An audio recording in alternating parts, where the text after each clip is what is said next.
All right, we're moving along to 45 here. Get awake. Number 45, write a system of equations for the following scenario. So we don't even have to solve our system. We just need to read this scenario about yours truly and then write a system of equations that represents what's going on.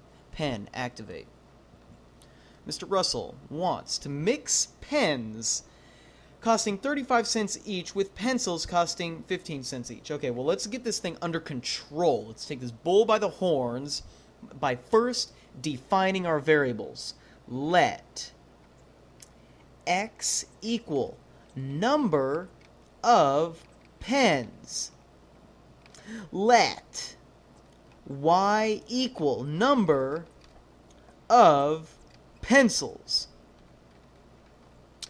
So here's our mixture. So pens are 35 cents each.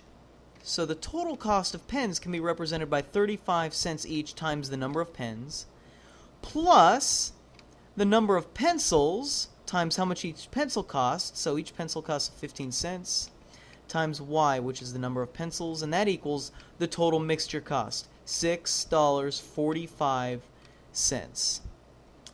So there's one equation. If the number of pencils, okay, what's pencils? Y. The number of pencils is 3 more than, okay, so I'll come over here. 3 more than, a plus sign is how we represent the phrase more than. 3 more than the number of pens. Pens is X. How many of each type should be in the package? So what we can do is we can take this, y equals 3 plus x, and we'll substitute it in for that y. Because these y's both represent the same idea, the number of pencils. So let's just rewrite this.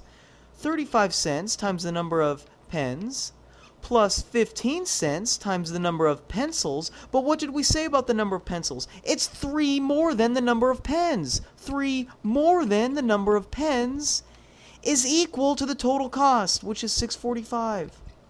And there's our system. And we can solve that for x to figure out how many pens we'd need. And then we can easily find out how many pencils we need once we find out how many pens we need. So we just needed to write the system. We didn't need to solve it. So I'm going to trust that this EOC review is going to prepare you adequately. So let's go to 46. Talk about Miss Bueller. Miss Bueller saved $6.25 for a new fridge. So she saved $6.25. I'm sorry, $6.25. So that's how much she saved already. $625. She plans to save an additional $50 per month. Okay, so that's like a rate of change. So every month she's going to save $50. So she starts with $6.25, then every month she saves 50 more, so plus 50 times M. What's the least number of months she'll need to save money in order to have enough to buy a refrigerator that costs $1,260? I took a road trip to Lincoln, Nebraska this Memorial Day weekend, and I just got back, so that is why I'm a little out of it. My apologies for my lack of mathematical clarity. 625 plus 50M. So this is, what's key here is you need to realize that this here is her cost function. This is amount she's saving, amount saved, and this is the amount she's going to spend. Amount to spend. So doesn't it make sense? The amount she needs to save needs to be at least greater than or equal to the amount she needs to spend? Yeah, of course. So we need to figure out the least number of months she'll need to save money. So let's solve this inequality. So I'm going to rewrite it over here. 625 plus 50M equals 1260. We'll subtract 625 from each side first. 625. 5, 1, 5, 3, 6. 635 is equal to 50 months. Or I'm sorry, $50 per month. Let's divide 635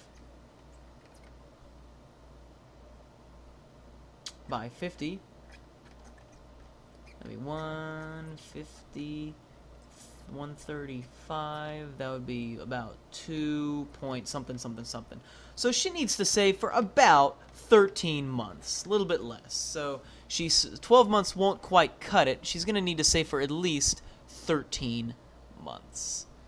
And let's go ahead and come over here and see if that's true. 13 times 50, we'll check our answer. We'll plug 13 in for M. So if she saves for 13 months, it'd be 0, 1, 5, 0, 5, 0, 5, 6. So 650 plus the amount she already saved, so plus 625, so that'd be 5, 7, 12. 1275, yep. So 13 months will work perfectly. All right, let's go down to 47. Any questions on that? If so, email me. The quadratic function f of x is evaluated for different values of x as shown in the table. So here's some x values, here's some y values. Remember, if this confuses you, you can just cross that out and you can write y. For which other value of x is f of x equal to 0? Okay. Now this is very important information. F of x has a line of symmetry at x equals -5.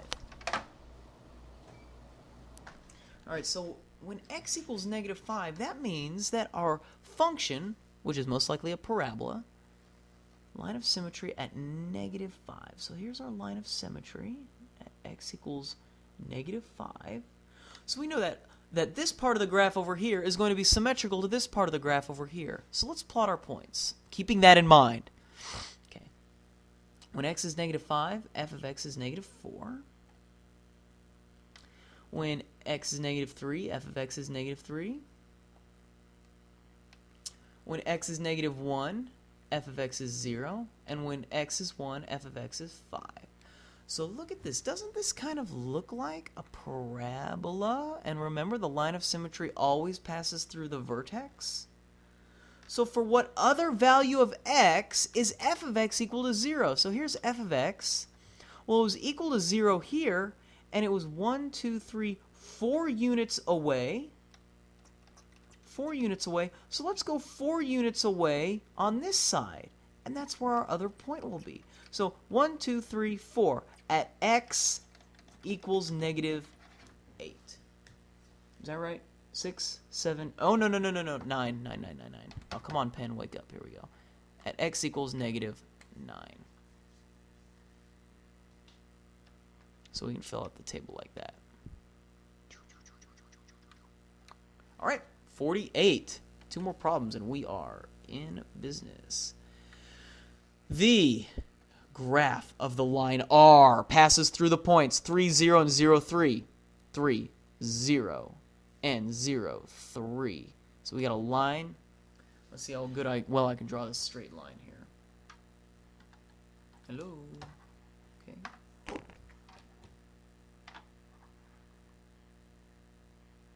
No, that's not good. Let's try this one. No. Alright, there we go. So there's a fairly straight line. I just laid a pen down on my drawing pad here and tried to draw a straight line. So there's line R.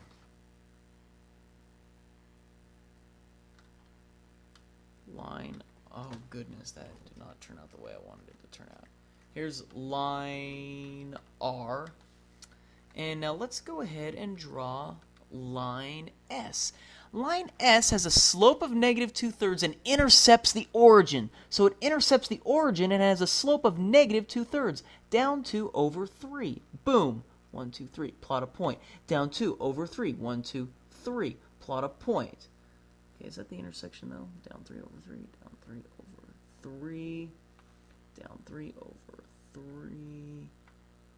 Okay. And so let's continue along our blue line here.